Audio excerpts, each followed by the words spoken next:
Aujourd'hui, on va entendre parler de développement durable ou, si je prends le langage de l'UQAM, d'éco-responsabilité sur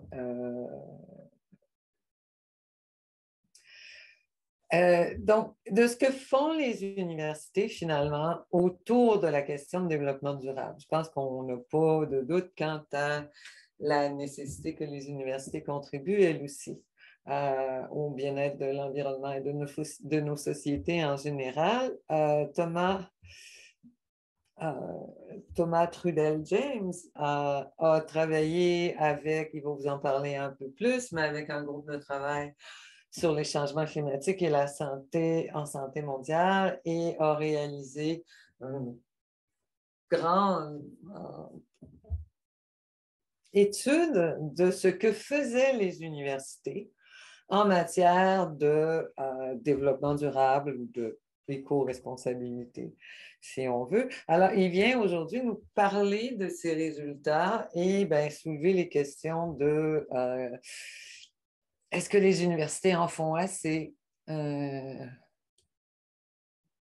Exactement. C'est un peu étonnant, mais on a un petit message qui dit qu'il y a des gens qui ont eu du mal. Le lien automatique n'a pas fonctionné. On va essayer de vérifier ça. Pour les gens qui sont familiers avec l'Institut Santé Société, vous savez qu'on a une extraordinaire coordonnatrice qui s'appelle Kate Bouchard, qui a été malheureusement en congé maladie et j'ai sa permission pour partager les causes. Leur voiture, elle et son conjoint, leur voiture a été emboutie et elle a une commotion cérébrale. Ça va bien dans le contexte, elle devrait nous revenir, mais vous comprendrez qu'il est vraiment important qu'elle prenne tout le temps qu'il faut pour revenir à la santé. En attendant, on a le soutien de Samuel Saint-Amour qui va s'occuper de veiller aux aspects techniques. Donc, Samuel va sûrement prendre en note le commentaire là-dessus. Et il est la personne aussi qui va être là aujourd'hui en arrière-plan pour le cas où nous aurions d'autres problèmes techniques. Sans plus tarder, finalement, comme on dit dans les émissions de télé. Alors, Thomas, c'est à toi la parole. Alors bonjour, merci beaucoup de l'invitation. C'est vraiment un grand plaisir d'être parmi vous aujourd'hui. Euh, c'est euh, c'est toujours enrichissant et intéressant de pouvoir partager puis distribuer des résultats qu'on a travaillé fort pour les obtenir. C'est intéressant, c'est le fun d'avoir des oreilles attentives au niveau, notamment dans le milieu universitaire, dans lequel j'ai beaucoup creusé dans les derniers mois. Donc, je vais juste partager mon écran rapidement pour lancer ça. Hop. Hop, si je me mets comme ça et comme ça. Est-ce qu'on peut me confirmer que tout va bien ici? Oui, tout va OK, bien. parfait. Génial. Alors oui, je vais vous présenter puis discuter un peu des résultats d'une recherche sur la planification et développement durable des universités canadiennes. Donc vraiment au niveau de la planification du développement durable, pas des effets ou des actes des universités en soi, mais plus de la planification qui est autour du développement durable. C'est un projet que j'ai réalisé au printemps dernier, l'hiver et printemps dernier, comme projet de fin de maîtrise au département de santé environnementale de l'École de santé publique de l'UDM. Et c'était au sein de la Coalition canadienne de recherche en santé mondiale, le CCGHR, qui est un peu devenu l'Association canadienne pour la santé mondiale. C'est en transition, mais dans le gros, c'était sous la supervision de Corinne Schuster-Wallace, qui est la co-directrice, et au sein du groupe de travail sur les changements climatiques et la santé de la Coalition canadienne pour la recherche en santé mondiale. Donc, une super équipe que je vais vous parler un petit peu plus longuement à la prochaine diapo. Mais c'est ça. Donc, j'essayais d'évaluer vraiment comment les universités au Canada, planifiaient le développement durable, voir où est-ce qu'on en était, qu'est-ce qui est abordé réellement. Donc, sans plus attendre, je vais me lancer. Donc, le développement durable, juste pour commencer en définissant le terme, c'est assez vague, ça a été utilisé de beaucoup de façons dans les dernières années. Au départ, c'est introduit dans les années 90 comme un outil pour développer des solutions efficaces et durables. Donc, il y a deux définitions majeures du développement durable. La première qu'on connaît pas mal tous au niveau des trois piliers qu'on appelle l'environnement, l'économie, le social, pour considérer tous les facteurs pour trouver des solutions à des enjeux. Il y a aussi la définition qui dit que c'est la recherche de solutions durables, donc qui perdurent dans le temps, donc terrain à un problème.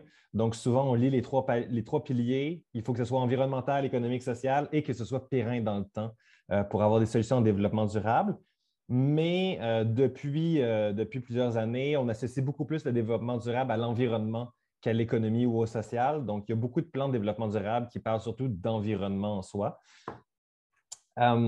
Les actions liées au développement durable, vu que ça touche beaucoup de facteurs, ont aussi beaucoup de co-bénéfices très larges sur beaucoup de sujets, et notamment sur la santé des populations, d'où le sujet, l'organisme de recherche et ma présence parmi vous aujourd'hui. Donc, la santé des populations est vraiment directement liée au développement durable, qui chacun ont des co-bénéfices des deux côtés.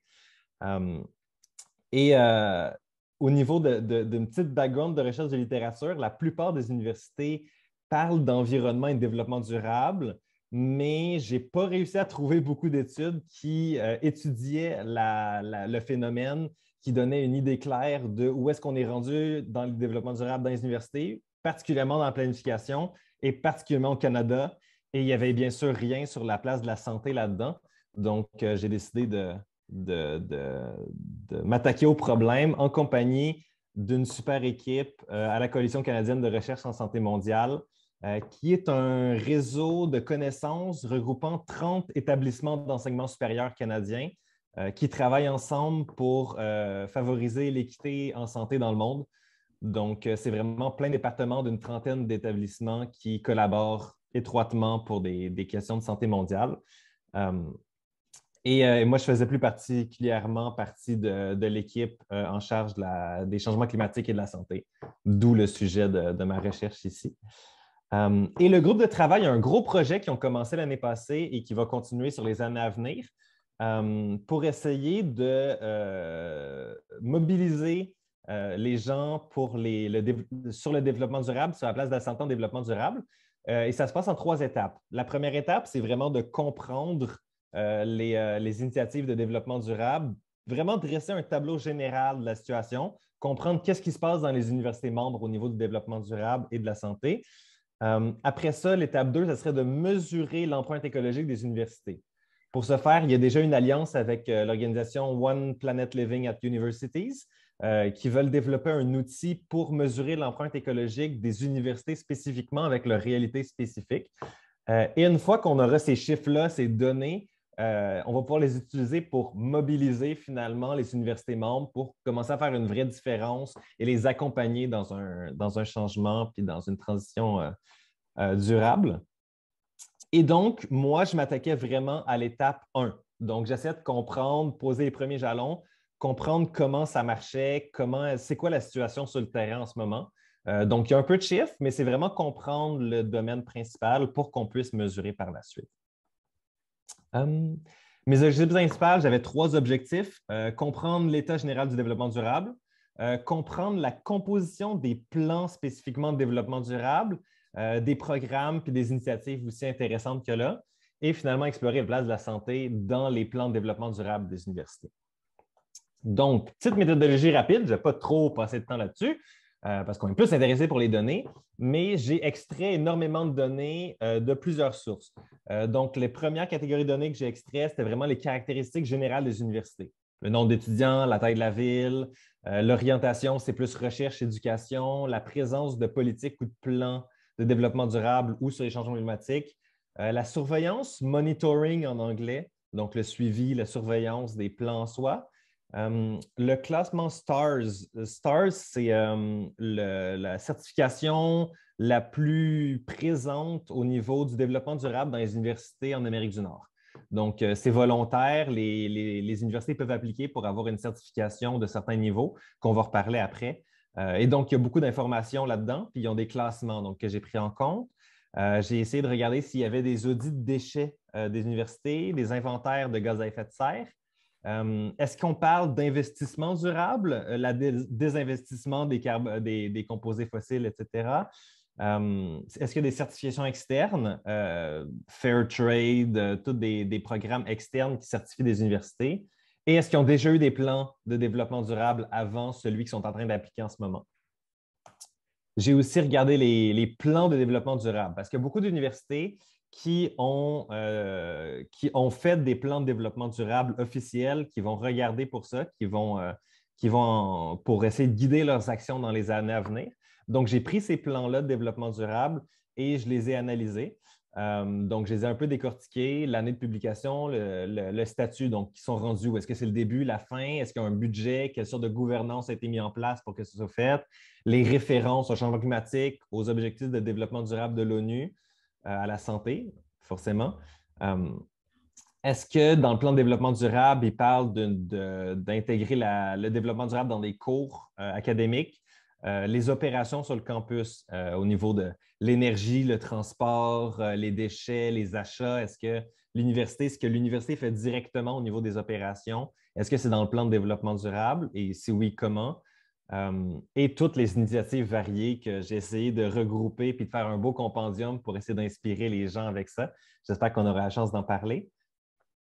Et finalement, quand il y avait des plans, certaines universités, en plus du plan de développement durable, ils ont fait un plan spécifiquement chez le changement climatique ou font des rapports annuels ou ponctuels sur les objectifs de développement durable de l'ONU. Donc, dans ceux-là, je prenais à peu près les mêmes informations qu'il y a pour le plan de développement durable pour essayer de comprendre qu'est-ce qu'il y a dans ces plans-là, comment ça s'organise autour, etc. Mes sources principales, j'en avais trois. Les plans officiels, première source d'information. J'ai lu beaucoup, beaucoup de plans pendant quelques mois. Les sites Internet des institutions pour trouver les informations plus générales sur les caractéristiques des universités ou les informations qui manquaient ailleurs. Et les certifications STARS qui sont vraiment longues et vraiment compliquées à faire. Et donc, les rapports sont très complets. Donc, il y a beaucoup d'informations que j'ai obtenues par ça. Ce qui a suivi une petite analyse autant qualitative avec des regroupements, des fréquences que quantitatives avec des corrélations, des différences significatives, ANOVA sur R. Donc, mais pas, il n'y a pas eu une très grande analyse parce que c'était surtout exploratoire, mais vous allez voir les résultats tout de suite. Donc, en tout, on avait 30 universités qui étaient membres de la coalition. Donc, de toute taille, la majorité d'entre elles avaient plus de 30 000 étudiants. Il y en avait quelques-unes plus petites, dont deux dans les centaines d'étudiants, mais la majorité était à plus de 30 000. Puisque c'était des assez grandes universités qui n'avaient pas de collège, c'était surtout dans les grandes villes du Canada. Donc, la majorité était dans des villes un peu plus populeuses, donc de plus de 200 000 habitants et de presque toutes les provinces. Donc, surtout, beaucoup en Ontario, mais aussi 5 au Québec, 6 en Colombie-Britannique. Il y a juste le Nouveau-Brunswick et l'île du Prince-Édouard qui n'avaient pas d'université qui font partie de la coalition.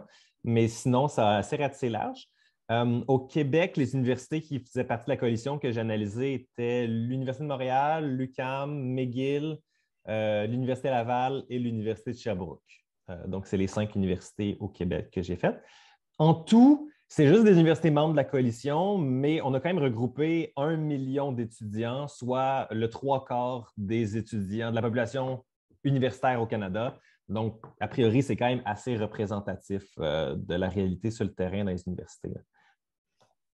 Donc, les premiers résultats, très positifs au départ. Il y a beaucoup, beaucoup de mouvements pour la planification de développement durable.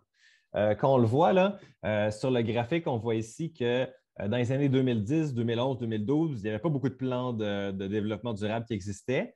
Et depuis 2017-2018, il y a une grande augmentation des plans de développement durable dans toutes les universités.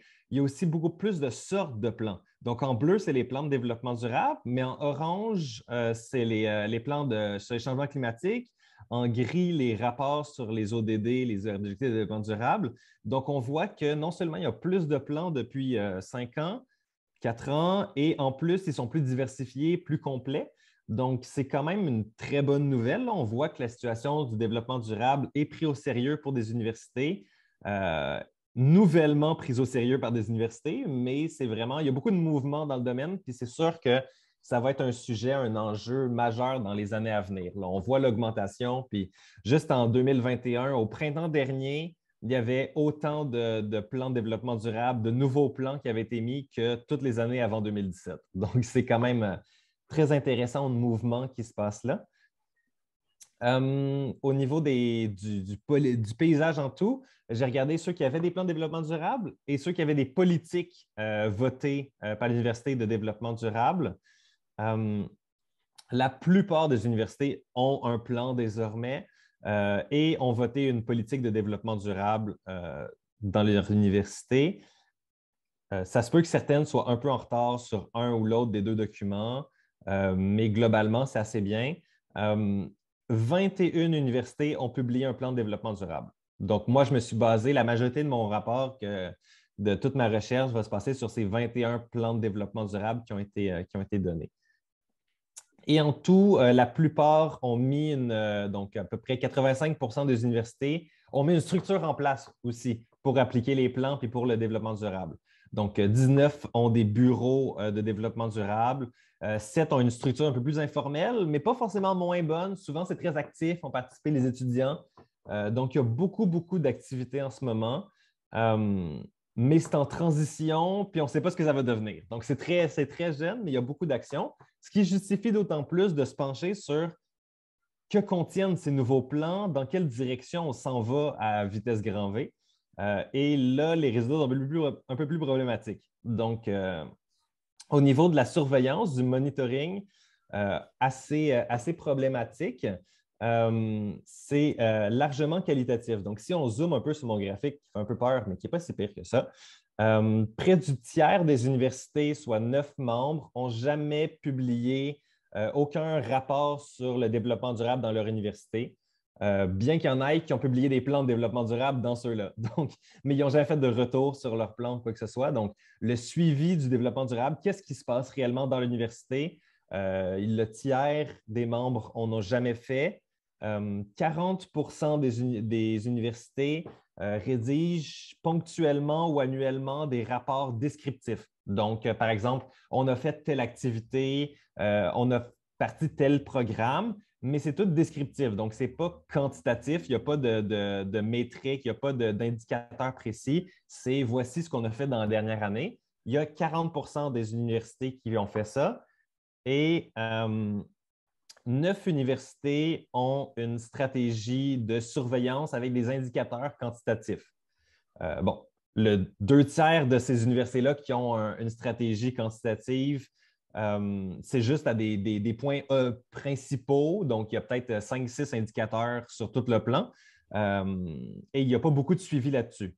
Donc, il y a juste 3 universités qui ont fait un suivi, donc un rapport sur nous avions tel indicateur l'an passé, voici ce qui est devenu cette année.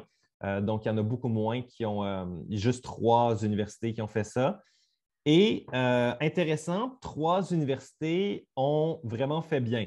Donc, 3 plans sur les 21, 3 universités sur les 30, donc 3 plans sur les 21, comprenaient des mesures quantitatives, des indicateurs quantitatifs pour chaque point de leur plan.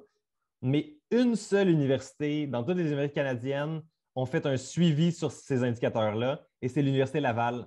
L'Université Laval qui a fait 2 plans de développement durable dans les années passées avec des indicateurs précis et qui ont fait un suivi sur ces indicateurs-là. Pas tout bien, mais ils ont fait un suivi.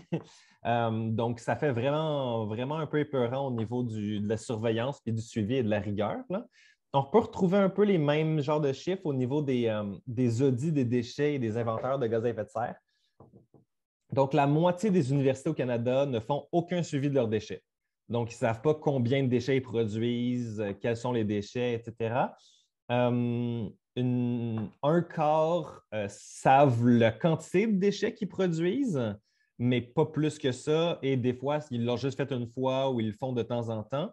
Et un quart des universités canadiennes font un audit annuel détaillé, donc ils savent exactement quel type de déchets l'université produit par année. Ce qui est assez effrayant parce que ça veut dire qu'il y a beaucoup, beaucoup, beaucoup d'universités au pays qui ne savent pas du tout quel genre de déchets ils produisent, la quantité ou comment les arrêter ou comment les réduire. Au niveau des inventaires de gaz à effet de serre, c'est beaucoup mieux. Quand même, il faut redonner le crédit. Seulement 7 universités n'ont jamais publié d'inventaire de gaz à effet de serre et parmi ces 7-là, 5 ont moins de 20 000 étudiants. Donc, on peut comprendre que c'est un peu moins une priorité de leur part, même si ça devrait probablement l'être, mais juste 7, dont 5 qui ont moins d'étudiants.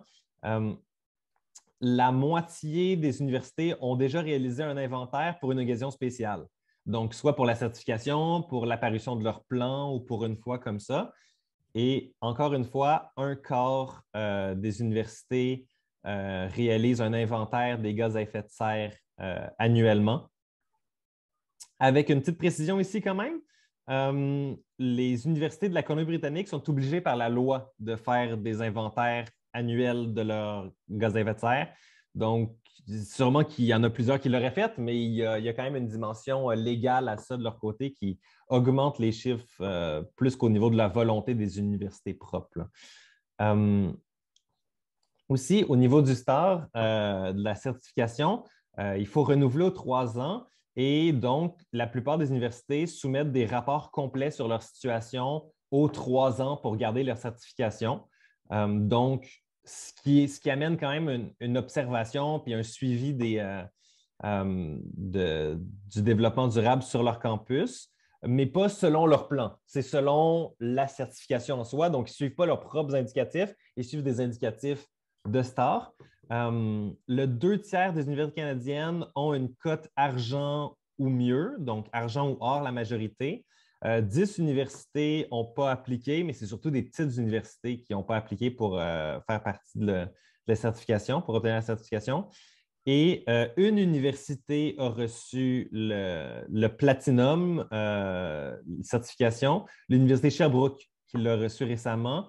Et alors, ce que je trouve absolument terrible, l'Université Laval était à 0,01 % d'avoir la certification Platinum, mais ils l'ont raté de 0,01 %. Donc, ils sont encore en or, mais on peut se dire que les deux universités sont vraiment dans les deux meilleures au Canada au niveau certification STARS pour le développement durable.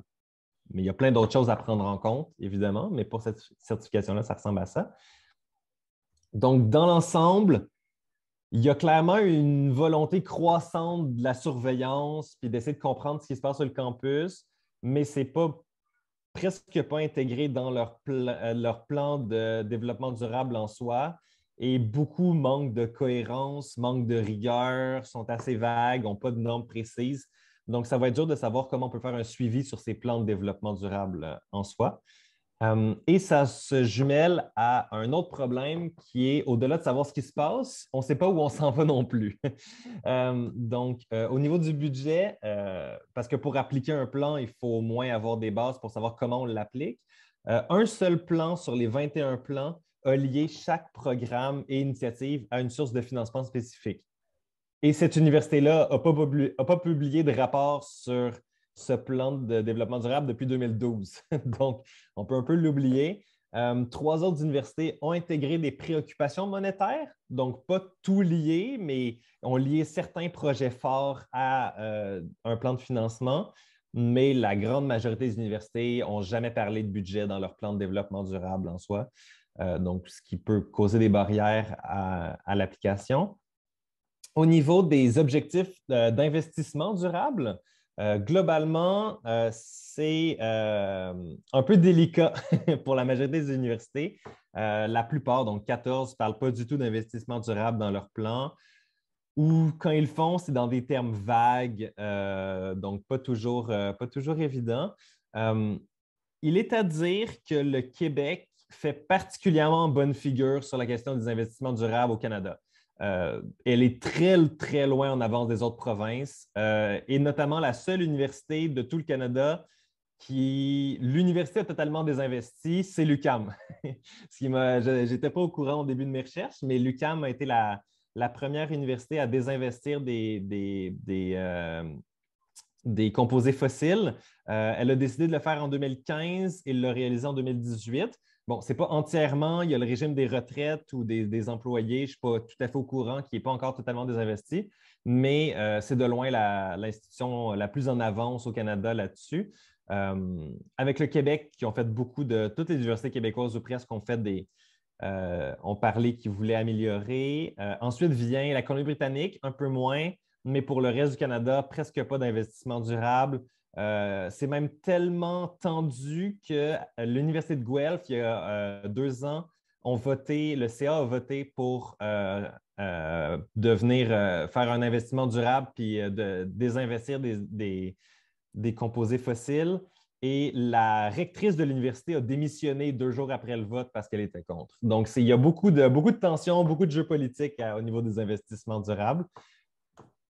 Et au niveau des émissions, de la réduction des émissions de gaz à effet de serre, c'est aussi un peu le chaos.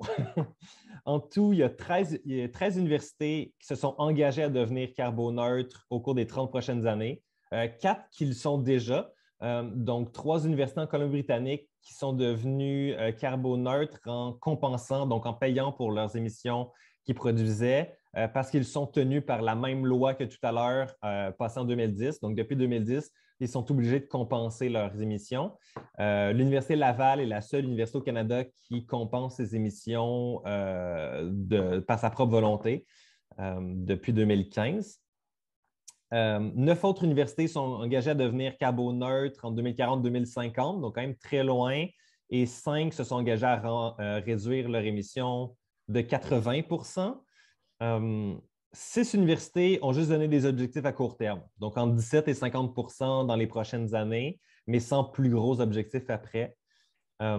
Donc, c'est positif qu'il y ait des objectifs de réduction.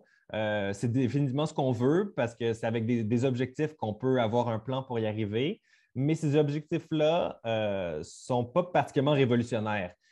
Si on pense que 8 des 12 plus grands producteurs de pétrole au monde se sont aussi engagés à être carboneutres en 2050, tout comme la majorité des pays, dont le Canada, qui s'est aussi engagé à le faire, on réalise que les engagements des universités en soi, on attendrait peut-être un peu plus d'engagement au niveau de l'environnement que des producteurs de pétrole. Il y a aussi un gros problème au niveau de la standardisation des objectifs. Par exemple, les universités utilisent tous des années de référence différentes. Donc, certains prennent 1986, d'autres 2005, d'autres 2010 comme année de départ ou réduire leur émission, ce qui fait que c'est presque impossible de comparer les objectifs entre universités.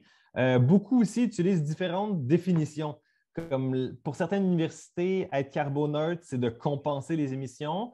D'autres, pour être carboneutre, c'est de réduire les émissions. Donc, l'Université Laval prévoit complètement ne plus produire d'émissions en 2050, alors que l'Université d'Ottawa, ouais, alors que d'autres parlent de compenser, de payer. Donc, il y a clairement un manque de standardisation. C'est dur de bien comprendre les engagements des universités en ce qui concerne le développement durable. Et les objectifs ne sont pas très audacieux. Donc, il y a une dynamique qui va pour aller mieux, mais quand on creuse juste la surface, on réalise que c'est dur de comprendre c'est quoi cette motivation des universités-là en soi. En revanche, il y a des actions comprises. Donc, quand on regarde les plans, c'est très, très positif au niveau des opérations dans le campus. La plupart des plans de développement durable accordent une grande place aux programmes, aux initiatives opérationnelles. Donc, ce que les universités sont directement responsables sur leur campus et auxquels ils pourraient être considérés comme redevables, bien sûr, mais tout ce qui est comme la gestion des déchets, acheter plus responsable leurs produits sur le campus, encourager le transport un peu plus responsable. Beaucoup d'universités parlent de remplacer leur production d'énergie sur le campus de façon durable, avoir des bâtiments plus éco-énergétiques, etc. Donc, il y a beaucoup de plans qui en parlent. La majorité des plans abordent ça. Donc, c'est extrêmement bien. Puis, il y a beaucoup de programmes très positifs au niveau des opérations sur le campus. C'est sûr qu'il existe des différences. Tu sais, quand on regarde la gestion de l'eau qui est à 13 sur mon graphique, mais c'est normal parce qu'il y a des universités qui ont des rivières sur leur campus qui gèrent, la gestion de l'eau est importante, alors qu'il y a d'autres universités, comme l'UQAM par exemple, qui ont beaucoup moins de rivières à gérer sur leur territoire. Donc, c'est moins dans leur plan de développement durable. Donc, il y a des petites différences, mais globalement, les opérations sont bien prises en compte sur le campus. La principale préoccupation, oui, je voulais juste faire creuser un tout petit peu plus au niveau de la nourriture et du transport. Donc, la nourriture, dans les plans, c'est vraiment le côté acheter local qui ressort le plus possible dans les plans, là. C'est vraiment ce qui ressort le plus. Ça et ce que les universités appellent plant-based food, donc soit végétarien ou réduire la quantité de viande sur leur menu est très présent. À ma grande surprise, l'insécurité alimentaire était assez faible. Donc, juste 5 universités ont parlé d'insécurité alimentaire dans leur plan de développement durable dans leur section nourriture ou alimentation. Pour les transports, il y a plusieurs choses qui sont abordées, mais c'est sûr que plusieurs parlent du parc automobile, du stationnement, mais la principale préoccupation, c'est souvent le transport actif et notamment le vélo. Donc, fournir plus de supports à vélo, de casiers pour ranger son vélo, avoir soit des bornes ou carrément des réparateurs à vélo sur le campus ou amener des douches. Donc, c'est vraiment à ce niveau-là que ça se présente dans le transport. Et on peut voir que dans tout ce que je viens de dire, les opérations sont très prises en compte, mais presque aucune institution ne vise des impacts sur leur population étudiante ou employée en dehors de l'enceinte du campus. Donc, ce qu'on appelle des émissions de scope 3, d'amplitude 3, je ne sais pas comment le traduire. Donc, là, on voit que c'est les bâtiments dans le campus, les achats dans le campus, les déchets produits par le campus, mais presque pas parlent de l'influence de l'université sur la ville ou la communauté autour dans leur réduction de gaz à effet de serre dans leurs opérations, ce qui est assez un gros angle mort des plans.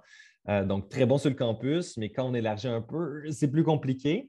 Il y a beaucoup, je vais juste faire un petit aparté tout rapide sur les initiatives intéressantes que j'ai vues. 16 universités ont des fonds officiels de développement durable ou d'environnement pour permettre à des initiatives ponctuelles sur le campus. 11 universités ont un réseau d'ambassadeurs, de champions, de leaders, donc des étudiants ou des employés qui sont nommés par l'université, des fois payés pour encourager le développement durable. 5 universités ont une structure étudiante dédiée au développement durable et 4 associations étudiantes ont même un fonds étudiant en développement durable, ce qui est assez intéressant. Et particulièrement au Québec et dans les prairies, moins ailleurs, mais particulièrement au Québec et dans les prairies, il y a beaucoup de jardins communautaires et de fermes sur les campus qui sont souvent liés à l'initiative qu'on appelle Campus as a Living Lab, donc campus comme un laboratoire vivant. Qui essaye d'intégrer la recherche, le développement durable et les étudiants, la communauté étudiante dans le même processus pour essayer que ça devienne un tout. Ce n'est pas très standardisé comme terme, donc il y a beaucoup de différences entre eux, mais c'est très présent au Québec et dans les prairies particulièrement. Donc, en résumé, dans les plans, l'émission directe de gaz à effet de serre par les universités sont très abordées. Comme je vous dis, je n'ai pas analysé l'efficacité de ces plans-là, mais ils sont présents dans les plans, puis ils sont clairement une préoccupation importante des universités. Ce qui est beaucoup moins présent, puis qui passe beaucoup plus sous le radar, c'est les émissions indirectes, qui sont presque pas mentionnées dans aucun des plans. Au niveau de la santé, je vais juste prendre une petite gorgée d'eau.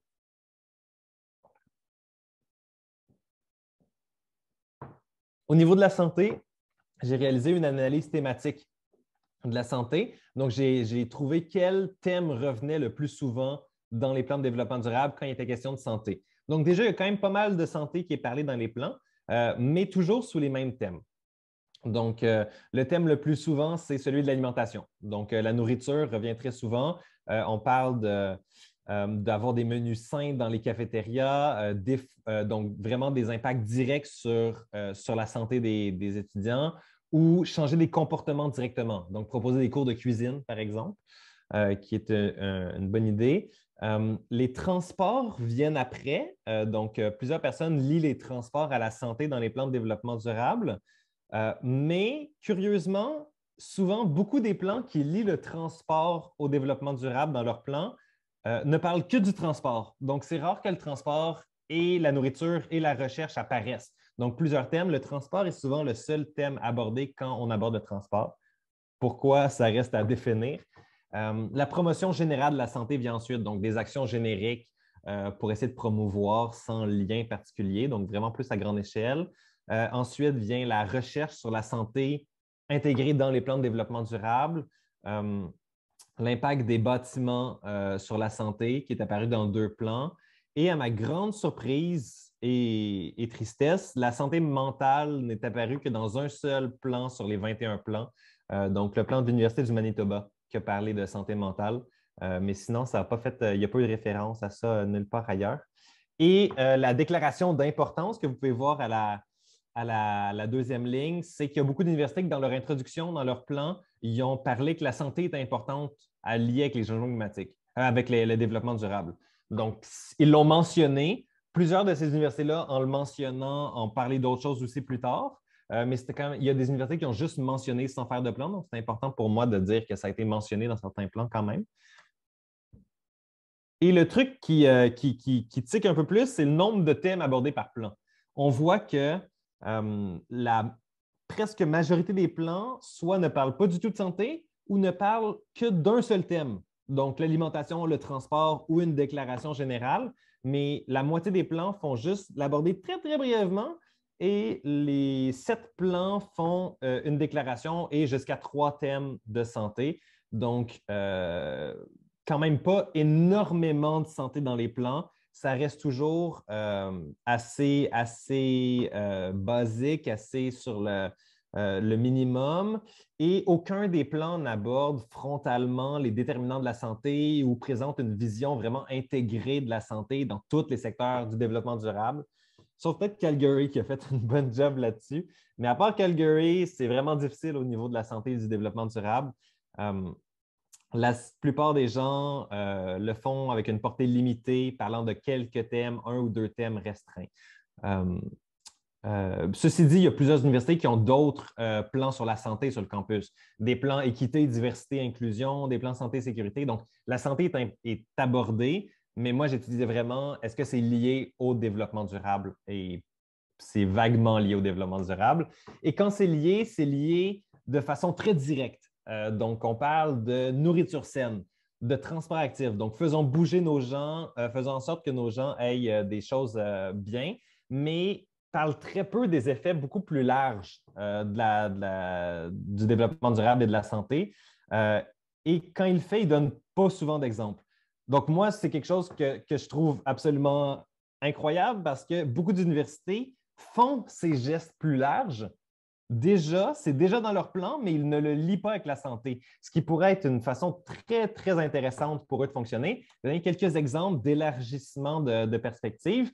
L'Université Sherbrooke a un programme pour intégrer de l'art étudiant sur le campus et dans la nature. Puis il y a énormément de bienfaits à être dans l'environnement, avoir l'esthétisme, c'est très prouvé. Le fait d'être dans la nature puis d'avoir de l'art, de la stimulation aide énormément. Sur le même sujet, l'Université Queen's a un gros programme pour la pollution lumineuse, donc voir plus d'étoiles la nuit. Ça peut sembler loin de la santé, mais il y a vraiment des liens entre la connexion avec l'environnement. L'Alberta a une banque alimentaire ultra bien développée, super fonctionnelle, qui a définitivement des liens avec la santé, notamment la sécurité alimentaire qui est directement associée à la santé, mais la santé n'est pas reliée dans le plan à cette mesure-là. L'Université de UBC de Colombie-Britannique a créé des quartiers universitaires à faible coût pour lutter contre les quartiers à haut coût dans la région de Vancouver, qui peut encourager les réseaux, les échanges, aider pour le social, très liés à la santé, qui ne sont pas du tout liés à la santé dans les plans. Delhousie qui a fait une modélisation de tous les impacts des changements climatiques sur son campus et même d'analyser les meilleures actions pour essayer d'améliorer la résilience sur chacun des points. C'est vraiment magnifique. Ils ont fait une super modélisation, mais ils ne lient pas la santé, alors que la résilience au changement climatique, il y a un très fort lien avec la santé qui pourrait être argumenté. Et beaucoup, comme l'Université Laval, par exemple, parlent de réduire le nombre d'autos sur le campus en augmentant le prix du stationnement, faisant plusieurs gestes comme ça. Donc, c'est souvent parlé dans un contexte de changement de gaz à effet de serre, mais ça apporte un air beaucoup plus pur sur le campus qui a définitivement des liens avec la santé. Donc, la santé est intrinsèquement intégrée dans tous les plans ou presque, mais elle n'est pas reconnue, elle n'est pas identifiée, elle n'est pas utilisée par les universités. Ce qui est vraiment extrêmement dommage pour moi parce que c'est reconnu que lier la santé et l'environnement aide à sensibiliser, à mobiliser, à entraîner des impacts beaucoup plus larges, à avoir de l'adhésion des gens pour les deux domaines en simultané. Donc, c'est un peu se priver de carte, de ne pas faire les liens entre les deux. Et donc, pour conclusion, je vais faire juste quelques petites propositions rapides. En gros, là, pour résumer, la planification en développement durable est très, très récente dans l'histoire des universités canadiennes, donc dans les 4 dernières années.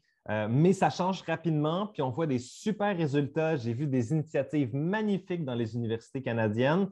Donc, on voit que ça commence à apparaître, puis on voit qu'il y a une volonté, mais il y a un manque évident de sérieux, de suivi dans le processus. Ce n'est pas fait de façon optimale pour entraîner des résultats. C'est pas très fluide, surtout pour obtenir une collaboration multidisciplinaire. Donc, moi, au niveau des propositions, j'en ai deux principales. Un, augmenter la solidité et l'imputabilité des plans. Donc, avoir des chiffres, des dates, des montants, être transparent envers toutes ces données, ça force les universités à avoir des impacts concrets ou à essayer de chercher pourquoi est-ce que mes impacts n'ont pas eu d'impact, mes actions n'ont pas eu d'impact concret. Donc, vraiment important de travailler sur la solidité des plans, sur le sérieux des plans. On doit aussi penser beaucoup plus large, essayer d'amener plus d'expertise à la table, essayer de garder de personnaliser les plans selon l'endroit et selon les préoccupations et surtout collaborer. J'aimerais terminer avec ce mot-là, collaborer, hein.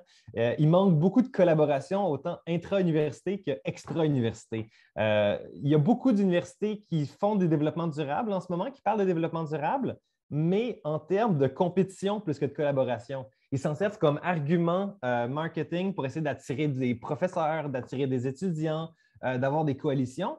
Mais le but, c'est de se compétitionner entre eux, pas d'essayer de se partager puis de collaborer les idées. Donc, j'ai vu tous les plans sont extrêmement différents, alors qu'ils pourraient être beaucoup plus semblables. Ils pourraient avoir un partage de connaissances entre les universités, parce qu'en travaillant en silo, on ne peut vraiment pas avoir un impact optimal. Il faut partager les résultats, les réussites pour qu'on puisse continuer et s'entraider. Et la collaboration extra-université est aussi tellement importante. Donc, impliquer, les universités font partie des grandes villes. Ils sont connectés à leur communauté. C'est eux qui vont former les décideurs de demain. C'est eux qui donnent des suggestions pour les politiques publiques.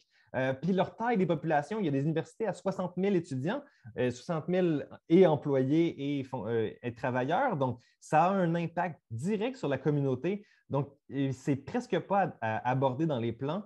Donc, il faut vraiment essayer de collaborer, surtout dans un pays comme le Canada, qui est aussi dispersé, qui n'a pas de centre fort, que le Canada est tellement large qu'il y a plein de centres et les universités agissent, bien, devraient, j'espère, j'aimerais voir les universités au Canada beaucoup plus comme des phares locaux dans la nuit pour aider leur communauté, plutôt que des tours d'ivoire qui sont plus difficiles à faire bouger et qui suivent les mouvements sociaux.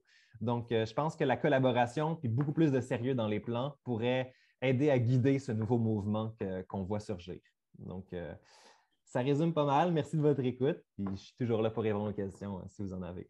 Merci beaucoup, Thomas, pour cette présentation et ce plaidoyer à l'égard des universités. Oui, merci tout le monde d'ouvrir votre caméra. C'est plus dynamique pour la période de questions. Si vous le souhaitez, bien entendu, vous êtes en état de le faire. Je suis vraiment désolée qu'il semble y avoir eu un problème là, soulevé par Jean-Michel Champagne que sur l'envoi du lien après l'inscription, parce qu'on a quand même pas mal plus d'inscriptions. Heureusement, c'est enregistré. Donc, les gens vont pouvoir t'entendre. Je vous invite, comme on est en petit groupe, si vous avez des questions, vous pouvez, je pense, ouvrir votre micro. Paquito, je vois que tu as ouvert ton micro. Fait que, ben voilà. Merci Thomas pour ta présentation. J'ai une petite série de questions. Est-ce que tu as des informations? Moi, ma perspective comme universitaire, quand je m'intéresse à cette thématique que tu présentes, c'est qu'il y a beaucoup d'éco-blanchiment et puis $30 de budget pour pour ces projets-là. Est-ce que tu as pu avoir une vision de l'échelle des budgets par université dédiés à ça? Parce que on peut faire beaucoup de ma perception, c'est qu'il y a beaucoup de communication, mais pas de budget. Ben, je suis tout à fait d'accord et je sais, j'ai pas analysé les résultats. J'analysais vraiment la planification. Donc, je n'ai pas fait des fouilles pour savoir s'il y avait des budgets séparés. Mais au niveau des plans, dans les plans de développement durable, il y a juste 4 universités qui ont lié une considération monétaire quelconque, même un budget ou juste dire quel département sera en charge de mettre en œuvre cette action-là. Donc, il y a juste 4 universités sur les 21 plans qui en parlent, donc qui lit les questions budgétaires. Donc, moi, j'ai rarement vu des dollars dans aucun des plans des universités qu'à ce niveau-là. Donc, je vois aussi mal. J'imagine qu'au niveau du budget, il y a beaucoup au niveau des achats, de l'approvisionnement. Il doit y avoir plus de budget là pour essayer d'acheter des choses fair trade ou comme ça, mais puis il y a toujours des fonds dans les universités. Donc, par exemple, l'université McGill qui a dit que depuis 2 ans, il allait mettre un fonds d'1 million de dollars pour avoir ça. Donc, il y a des fonds individuels, mais les fonds individuels sont pour des initiatives ponctuelles. Donc, ce n'est pas pour encourager un plan, c'est pas on planifie, on donne de l'argent pour aller dans une direction. C'est on a de l'argent, puis si des gens ont des idées, ils peuvent l'utiliser. Donc, ça, c'est souvent là dans les universités, mais ce n'est pas centralisé, c'est moins dirigé comme utilisation de l'argent. OK. Et j'ai une seconde question aussi sur, tu l'as abordé rapidement. On sait aussi que quand on a l'œil un peu aiguisé, puis je pense que tu l'as après tout ce que tu as lu, dans ces plans-là, généralement, ils oublient les scopes 3. Il y a plein d'universités qui communiquent. Par exemple, ma question, c'est tous les universités qui communiquent clairement sur est-ce qu'ils vont être carbone neutre.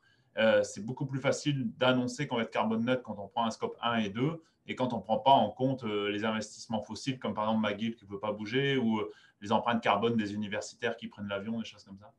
Exact. Et dans mon plan, j'ai essayé de comprendre les scopes, donc qui parlait de scope 2, qui parlait de plus de scope. Et j'ai été obligé de créer une nouvelle catégorie qui s'appelait scope 2.5 parce qu'il y a beaucoup d'universités qui parlent surtout du scope 2, donc les productions sur le campus seulement, et qui parlaient de scope 3. Puis quand on regarde leur scope 3, c'est les voyages des employés. Et voilà l'entièreté des scopes 3 de la majorité des universités. Donc, c'était assez bizarre. Il y a une université, je pense que c'était Ottawa, mais je ne serais pas certain à 100%, qui parle de scope 4, ou c'était peut-être York. C'est en Ontario, où ils parlent des retombées environnementales de l'influence de l'université. Donc, mais ce n'était pas une application, puis ce n'était pas dans le plan. C'était on voudrait le faire dans le futur. Mais globalement, c'est toujours Scope 2. Ouais, J'ai une dernière question, après j'arrête de monopoliser la parole. Est-ce qu'il y a des choses sur... moi, ce qui m'intéresse beaucoup, c'est l'enseignement des enjeux du changement climatique à l'université. Est-ce que tu as vu des choses explicites là-dedans? Parce qu'on sait que ça concerne très peu d'universités, ces cours-là.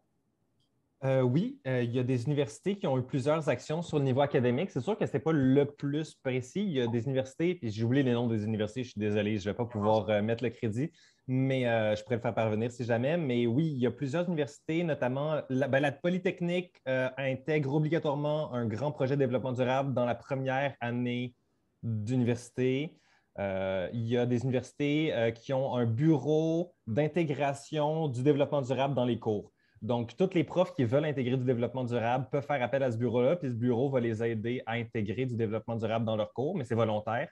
Il y a aussi des universités qui ont des programmes environnement. Je crois que c'était une université en BC, juste à côté de Vancouver, qui, eux, si des étudiants veulent intégrer du développement durable, presque tous les programmes de l'université peuvent se faire en 1 an de plus en intégrant des cours de développement durable dans leur programme ordinaire. OK. Mais ouais, c'est minimal. OK. Merci, merci pour ces questions, Jean-Michel Champagne. Oui, bonjour, moi c'est Jean-Michel, je suis pas à l'UQAM, je suis à HEC Montréal, mais c'est mes collègues de l'UQAM qui m'ont suggéré de venir ici. Question pour toi, Thomas, dans ta méthodologie, je vois que tu as fait beaucoup de recherches d'autodéclaration, donc tu allé voir les informations qui sont publiques, mais je t'ai entendu aussi faire beaucoup de conclusions, d'interprétations sur toutes sortes de sujets et je me demandais, est-ce que tu es allé parler avec les gens, avec les universités pour comprendre les fondements? je te donne un exemple très rapide. Tu parles de l'Université de Laval et leur score STARS. Ils l'ont raté par 0,01. Ils ne l'ont pas raté par 0,01. Ils ont choisi parce que la démarche platine n'est pas aussi simple que la démarche or et ils sont arrivés dans un moment du processus où ils ont dit qu'est-ce que ça nous apporte par rapport à ce que ça nous coûte. Et ils ont décidé de ramener ça pour dire on est platine, mais on ne passera pas à travers la moulinette. Donc, il y a plusieurs éléments comme ça. Combien d'universités tu as rencontré pour valider des interprétations dans ta démarche? J'ai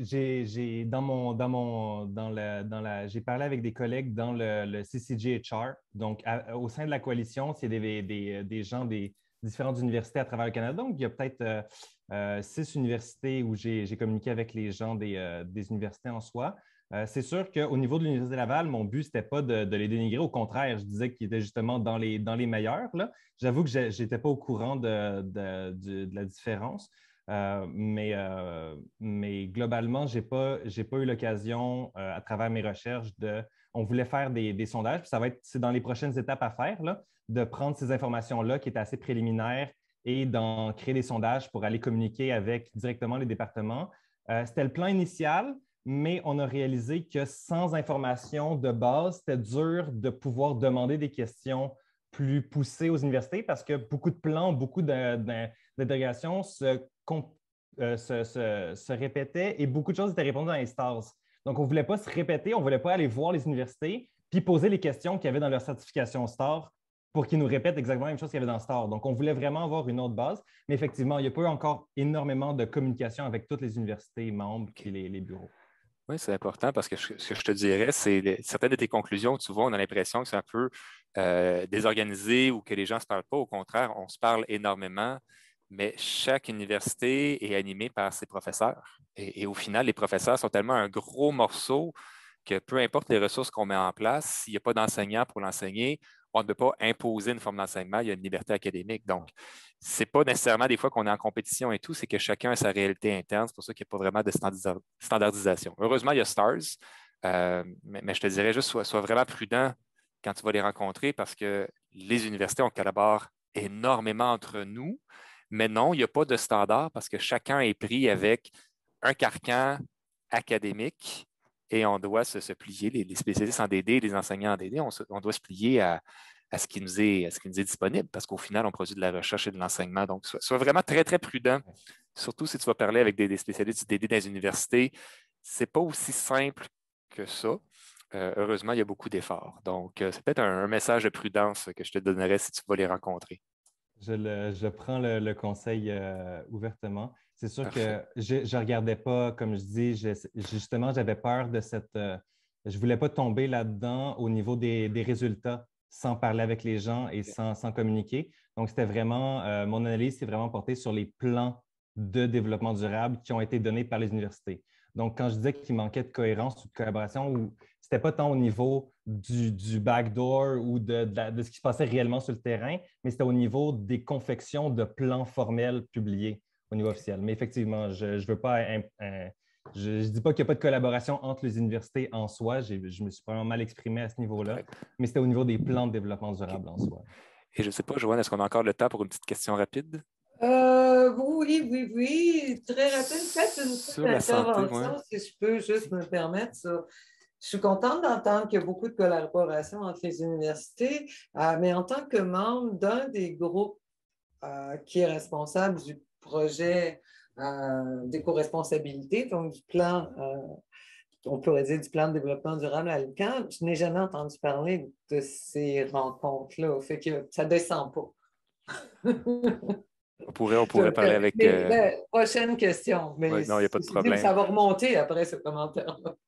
Non, ma collègue Cynthia à l'UQAM est fantastique, on travaille beaucoup ensemble, donc il n'y a pas de problème. Là, il y a des gens dans les bureaux du développement durable dans toutes les universités du Québec et du Canada. Et non, on se parle pas mal. On se parle mal qu'est-ce qui se passe entre nous. C'est pas si pire que ça. Mais en fait, celle que j'ai, un point, par exemple, qui est super intéressant, c'est l'aspect de l'intégration de la santé dans les plans de développement durable. La santé, dans toutes ses formes, présentement, je peux te le dire, c'est très difficile, mais ce n'est pas parce qu'on ne fait rien. C'est simplement que pour des raisons cléricales, ce n'est pas un dossier qui est souvent associé au développement durable. C'est un dossier qui va être associé aux ressources humaines et aux services aux étudiants. Il n'y a pas beaucoup de place où on peut mélanger ça, est-ce que tu as trouvé des universités ou des exemples où ils ont été capables de baisser les barrières et les silos pour que les services aux étudiants, les RH et les unités de développement durable puissent collaborer pour l'intégrer dans une même vision? Est-ce qu'il y a des exemples que tu as trouvés inspirants dans le Canada? Ben, c'est sûr que moi, j'ai juste regardé les plans. Donc, je ne pourrais pas dire à quel point ça a marché ou à quel point ils se sont parlé entre les. Moi, c'était vraiment au niveau des plans de développement durable. Mais le plan de développement durable de l'Université de Calgary est très compliqué à comprendre, est en plusieurs étapes et pas toujours clair. Mais dans beaucoup, beaucoup de leurs sections, ils ont vraiment essayé de lier la santé à presque toutes leurs sections des plans de développement durable. Donc, Calgary a vraiment été intéressant là-dessus. On arrive à la fin un petit peu de l'heure qui nous était impartie. Et d'abord, j'ai une question, mais avant, si vous permettez, Estelle, je vais comme faire la fermeture, mais je pense qu'on peut prendre ensuite 2 petites minutes pour répondre à la question. Excusez-moi, ce n'est pas une question, en fait, c'est juste pour rebondir sur ce qui vient d'être dit. Donc, c'est vraiment 30 secondes. C'est pour juste dire, attendez, je vais mettre ma vidéo. C'est juste pour dire qu'à l'Université de Montréal, il y a quand même un groupe de réflexion sur une seule santé. Je ne sais pas si vous êtes au courant, qui fait vraiment un lien entre la santé humaine, la santé environnementale, enfin, telle qu'on peut l'apprécier, la santé animale. Donc, qui prolonge tout ce que vous avez dit sur les effets sur la santé du développement durable. Et d'ailleurs, l'Université de Montréal a été une des 2 seules universités à lier la santé à lier le développement, la santé dans les cours de développement durable dans leur plan. Donc, c'est intéressant là-dessus, mais l'Université de Montréal ne parlait pas de la santé dans leur plan de développement durable, ce qui était un peu dommage. Mais effectivement, il y a des choses qui sont faites, mais ils ne sont pas intégrées dans les plans de développement durable en soi. Encore une fois, merci beaucoup, Thomas. Je trouve que c'est un travail remarquable de consultation des plans et c'est une documentation impressionnante. Et en tirer un sens de ça. Il est possible que le comité poursuive et aille un petit peu plus loin, comme suivant les idées peut-être de faire des entretiens. Mais je crois que ça va beaucoup dépendre le comité dont je fais partie. En fait, c'est pour ça que je peux me permettre de dire des choses. Mais comme tous ces comités, ça dépend beaucoup du bénévolat des profs et de la capacité de trouver des financements pour faire les tâches qu'on aurait envie de faire. Merci beaucoup. Encore une fois, moi, j'ai trouvé ça absolument intéressant et pourtant, je l'avais déjà vu et entendu. Mais ça soulève beaucoup de questions sur nos universités, sur la nécessité peut-être, et si on pense au Scope 3, si en fouillant, on trouve la conclusion, c'est que c'est un peu décevant. Comment l'influence de l'université peut-elle se faire sentir si ça ne ressort pas du tout le travail qui est fait à ce niveau-là? Alors, ça soulève encore une fois une belle question. Je voudrais remercier tout le monde. Merci Samuel d'avoir été de soutien technique. Et on vous revient bientôt avec d'autres présentations à l'Institut. Vous allez recevoir nos messages.